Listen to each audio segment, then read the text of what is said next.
El Quinto Lucas, ex vicecanciller. Quinto, le doy los buenos días, la bienvenida y le agradezco por estar en este programa.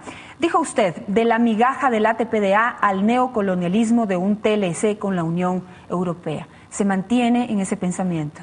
Sin duda. Lo que dije en determinado momento era porque me basaba en determinadas coordenadas de cómo se venían realizando las conversaciones con la Unión Europea y lo que nos venía diciendo la Unión Europea.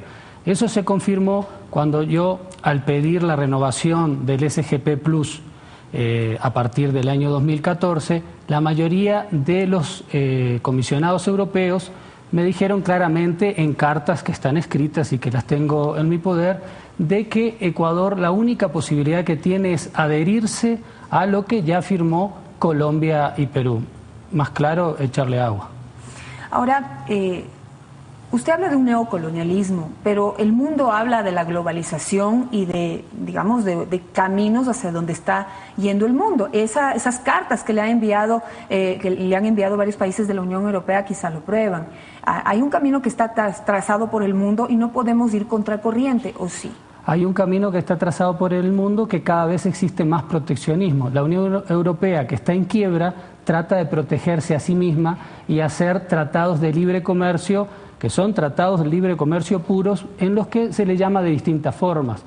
Tratados de asociación con Centroamérica, tratados multipartes con la Comunidad Andina o tratado de libre comercio con el Mercosur. Sin embargo, hay países que saben claramente que abrirse a la Unión Europea puede ser una catástrofe, como por ejemplo los países del Mercosur, que cuando están negociando están poniendo determinadas condiciones y la Unión Europea no se los acepta. En cambio, hay países como Colombia y Perú, que aceptaron prácticamente todo lo que le impuso la Unión Europea, o países como los de Centroamérica, que también aceptaron todo lo que le impuso la Unión Europea. Sin embargo, el mundo está globalizado, pero el mundo también se protege cada vez más. Pero, sin embargo, las economías de esos países, como Perú, Colombia, incluso las de Centroamérica, están despegando, a diferencia de otras.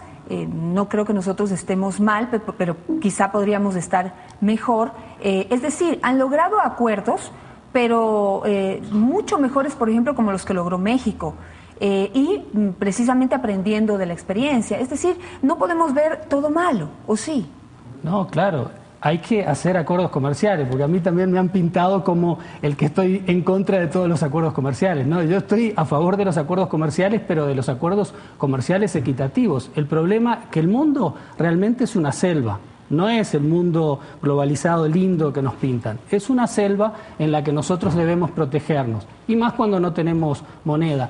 En cuanto al tema de que están despegando, sí puede ser de que determinados sectores del comercio de esos países esté despegando, pero tendríamos que ver si eso repercute en la equidad de la población, si existe menos pobreza, si existe menos indigencia, y eso es lo importante. No que 3 o 4 sectores de exportadores o de importadores lucren con un determinado tratado de libre comercio. ¿Cómo ve usted la situación en este momento? Digamos, tenemos una posición de la Unión Europea que incluso ha dicho que nosotros ya no somos un país pobre y que no podemos sentarnos a exigir como si fuéramos un país pobre. Eso lo dijo la Unión Europea. ¿Cómo ve usted las cosas? ¿Cuál es el futuro? Ya con usted fuera de la Cancillería, ¿el Ecuador firmará un acuerdo con la Unión Europea, pues aceptando las condiciones que nos están poniendo? Yo creo que yendo a la negociación como se está planteando en este momento es ir a firmar un tratado de libre comercio como lo impone la Unión Europea. Además tenemos que tener en cuenta que entramos en un año electoral, en un año que después de entrar en una negociación es muy difícil salir de esa negociación y de alguna forma el más fuerte va a ser el que va a imponer. ¿Cuál es el futuro que usted le augura al Ecuador? ¿Qué sectores piensa usted que se van a beneficiar y cuáles son los que se van a perjudicar? Bueno, hay determinados sectores exportadores, agroexportadores, grandes agroexportadores que se van a beneficiar, ¿no? Eso no significa claramente que se beneficien los productores o los pequeños productores.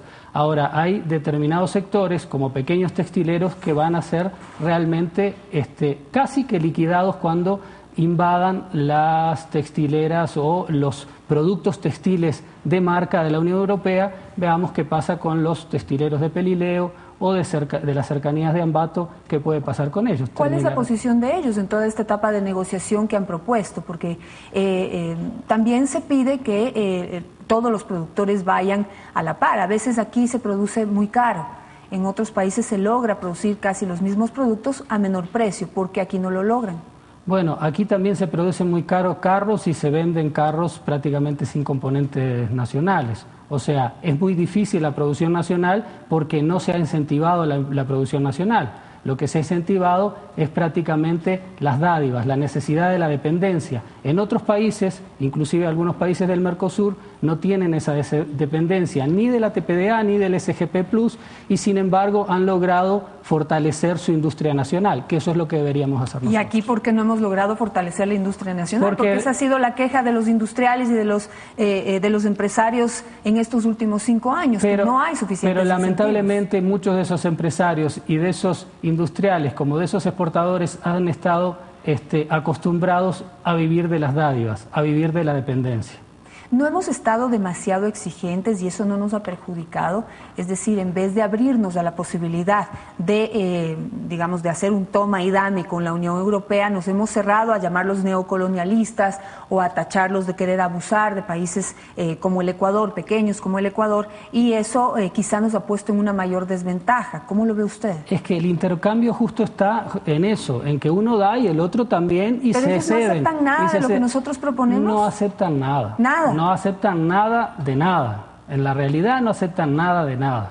O sea, quien crea que pueden aceptar algo o peca de ingenuo o no tiene toda la información que realmente nos han brindado los europeos. Ahora, ¿cómo se siente usted? Usted fue periodista o es periodista, se desempeñó, lo conocimos durante muchos años en ese papel, decidió participar dentro de un gobierno como un funcionario público, de periodista pasó a diplomático. ¿Y cuál es su sensación ahora? ¿Algo decepcionado quizá? Bueno, yo estoy contento con el trabajo que se ha realizado en determinados ámbitos. Por ejemplo, en el tema de integración. Nosotros fuimos los que impulsamos la integración e impulsamos la constitución de la UNASUR cuando tuvimos en la presidencia pro tempore, que tuvo mucho que ver la presidencia del propio presidente Rafael Correa, pero también el trabajo de la Cancillería. En general, fortalecer el tema de la soberanía y fortalecer la posibilidad sí de un comercio distinto, de abrir nuevos mercados, también fue un trabajo importante. Obviamente que quedan decepciones. El hecho de que no se haya debatido lo suficiente el tema del Tratado de Libre Comercio con Europa es una decepción porque se tendría que haber debatido mucho más entre distintos sectores ampliamente y realmente poner todas las cartas sobre la mesa. Quito, pero en todos estos 5 años, ¿qué se ha logrado en materia comercial? Porque si bien se ha cuestionado todas esas imposiciones que vienen, por ejemplo, de los Estados Unidos, ahora de la Unión Europea, tampoco se han presentado mercados alternos válidos. Es decir, tenemos al ALBA, tenemos a la UNASUR, hemos tratado de hacer acuerdos con Irán, con otros países que, como se oyó en el reportaje, no representan lo que la Unión Europea o lo que Estados Unidos nos puede dar como mercado. Bueno, fundamental es abrir nuevos mercados, pero eso no se hace de un día para otro, eso habría que haberlo hecho desde hace muchos años, no desde hace 5 años, desde hace 10 años. Si nosotros vemos determinados países, por ejemplo, del Mercosur pequeños como Uruguay o Paraguay, que antes dependían del comercio de Estados Unidos y la Unión Europea y hoy comercian con todos, inclusive con Irán vendiéndole arroz a muy buen precio o vendiéndole carne a muy buen precio. Nosotros tendríamos que haber abierto todos esos mercados, los mercados de Medio Oriente que no lo pudimos abrir antes, el mercado mismo de China, que lo que abrimos fue nuestras fronteras, pero no abrimos el mercado para exportar hacia China. Y distintas instancias, sobre todo regionales. La mayoría del comercio europeo es interregional, es entre los países de Europa. Nosotros deberíamos comerciar mucho más con los países de América del Sur y América Latina y siempre les despreciamos. Recién ahora lo estamos abriendo. Lo que no se les desprecia, lo que se dice es que nos pueden comprar si producimos muchos países producimos lo mismo. No, hay a veces especificidades que sí podemos exportar y nunca nos habíamos preocupado. Por ejemplo, el tema de línea blanca. Nunca nos habíamos preocupado en venderle a América Latina. Pero ¿cuántos productores de línea blanca hay en el Ecuador y cuánto representa esa industria para nuestro país? Son algunos de los productos, pero inclusive hasta el camarón. El camarón nunca nos habíamos preocupado de venderle a los países de América del Sur. Inclusive hasta el banano. No nos habíamos preocupado nunca en venderle a determinados países de América del Sur que sí son buenos compradores y no producen banano, obviamente.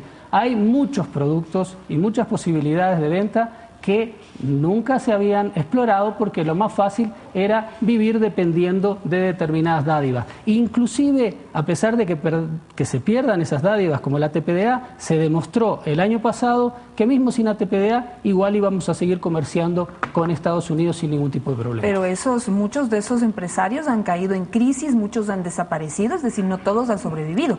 Los grandes, los fuertes y los que tienen otros mercados son los que todavía se mantienen y no lo hacen fácilmente. Con el ATPDA se mantuvieron todos, se mantuvo el mercado claramente.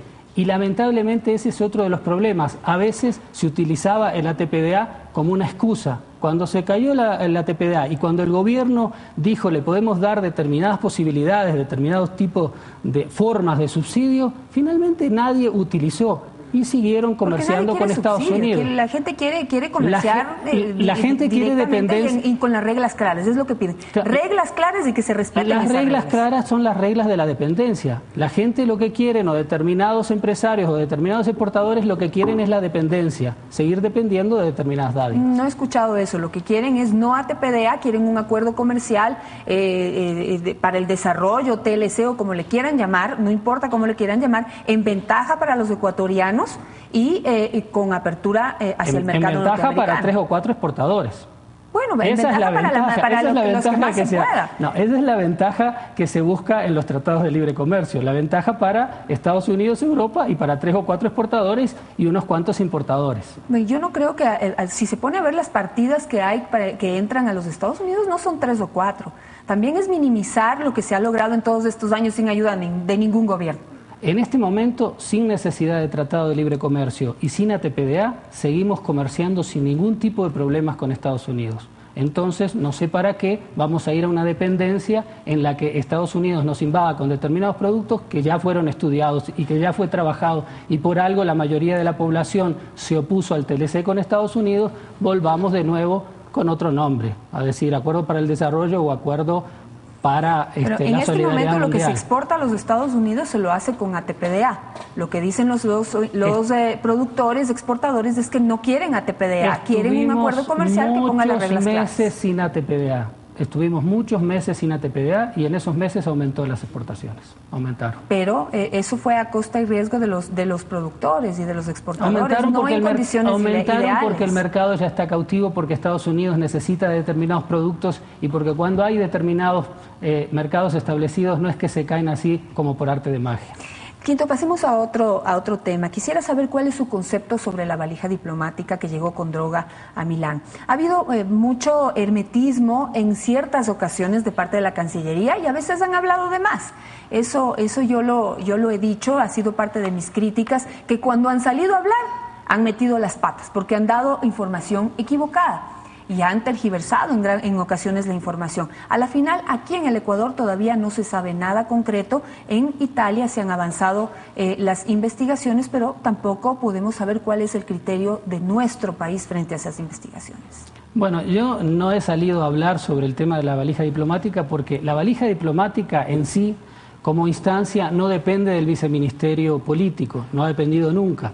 Y este caso en sí, de la valija que fue con droga a Italia, tampoco el hecho dependió de mi viceministerio, sino fue más vinculado con el viceministerio de Comercio. Por eso preferí no hablar de algo que no manejaba y que no tuve participación directa, ni de la orden, ni de la autorización, ni ninguna de las instancias del viceministerio político dio la orden ni dio la autorización.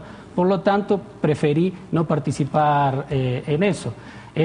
Yo creo que sí ha habido un ataque muy fuerte, más allá de los posibles errores administrativos que pueden haber existido y que de repente se deberían haber asumido de otra forma y no como la que se asumió. Pero sí hubo un ataque mediático, tenaz, diríamos, contra el canciller y contra la Cancillería, pero sobre todo contra el canciller. Muchas veces, tal vez porque se metió la pata en determinadas, no es tal vez. En determinadas declaraciones. Por ejemplo, decir que llegaron 5 kilos y no 40 kilos cuando eran 40 kilos es una metida de pata que no se puede tapar. sin duda, pero también hubo una hazaña en determinados sectores en atacarle al canciller prácticamente como para decirle que era un narcotraficante. No, y eso no es, y eso quedó comprobado que no lo es, pero además. Yo quisiera saber quién dijo que el canciller es narcotraficante, porque no he encontrado una sola declaración, ni un solo periódico o medio al canciller con paquetes de cocaína que ni siquiera tienen que ver con los paquetes que son con los jarros que fueron. Eso determinados diarios. No voy a nombrar los diarios, pero se sabe. Cuando se generaliza es el problema. Pero la mayoría de medios de comunicación han tratado el tema con mucha altura, y lo que se ha exigido es información certera, nada más. Y esa información no ha llegado información equivocada. Claro, yo lo que sí creo es que, más allá de eso, sí hubo un linchamiento mediático del canciller. Más allá de eso, sí hubo errores administrativos que de repente habría que haberlos tratado de otra forma. Yo, como no me corresponde y no me correspondía a mi viceministerio, no tomé cartas en el asunto. Quinto, zapatero a sus zapatos, ¿vuelve el periodismo? Sin duda. O sea, ¿Cómo lo va a desarrollar de manera independiente? Primero voy a, en este mes y el mes que viene voy a presentar unos libros. Un libro sobre la campaña de José Mujica en Uruguay, que voy a presentar en Argentina, en Uruguay y posiblemente en Venezuela. Y después voy a regresar al periodismo independiente. Yo no creo en el periodismo independiente. Todos tenemos de alguna forma o estamos marcados por un bagaje cultural y un bagaje histórico que nos condiciona a la hora de opinar y a la hora de hacer periodismo. Sin embargo, voy a ser crítico muy claro de todo lo que yo considero la derecha del gobierno y todo lo que considero la derecha externa, inclusive de la izquierda interna del gobierno y de la izquierda interna. ¿Hay derecha e izquierda dentro del gobierno? Sin duda, es un gobierno con distintas posiciones y un gobierno contradictorio, pero que sin embargo, y con todas esas contradicciones, sigo pensando que es el mejor gobierno en muchos años del Ecuador. Muchísimas gracias, Quinto, por estar esta mañana aquí. Le deseo mucha suerte y espero